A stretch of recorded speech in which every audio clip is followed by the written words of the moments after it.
Bon, Dubaï, c'est fini pour moi, les amis, il faut que je vous en parle parce que c'est un énorme chamboulement dans ma vie. Alors, vous n'êtes pas censé savoir que la guerre est en place, que c'est très compliqué en ce moment pour les Émirats arabes, et j'ai donc pris la décision de ne pas aller à Dubaï, tout simplement. C'est dur, mais c'est comme ça. Ouais, parce qu'en ce moment j'étais en France, moi je suis rentré avant la guerre, puis je me disais en fait que j'allais aller 5 jours à Dubaï, juste avant de partir pour les Maldives et revenir des Maldives et rester une semaine à Dubaï avant de retourner en France pendant quelques jours et de retourner à Dubaï en Chine. Et du coup j'ai pris la décision que non, j'allais aller directement 2 semaines aux Maldives, on passera pas par Dubaï. En fait j'ai juste peur que mon avion il décolle pas à l'escale, le temps que c'est le bordel.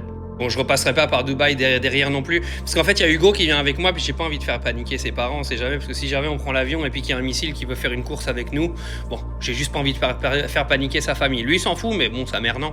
Non, les rageux, désolé, je quitte pas Dubaï. Je suis résident à Dubaï, j'ai ma carte de résident, je la montre fièrement. J'adore ce pays, j'adore cet endroit. Enfin, Dubaï n'est pas un pays, c'est une ville.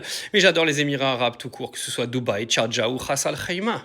C'est juste que là, on est en mars. Je me suis dit, c'est peut-être un peu chaud de faire une course-poursuite avec un missile dans le ciel. Donc, du coup, je me suis dit que j'allais peut-être passer un petit peu plus de temps aux Maldives.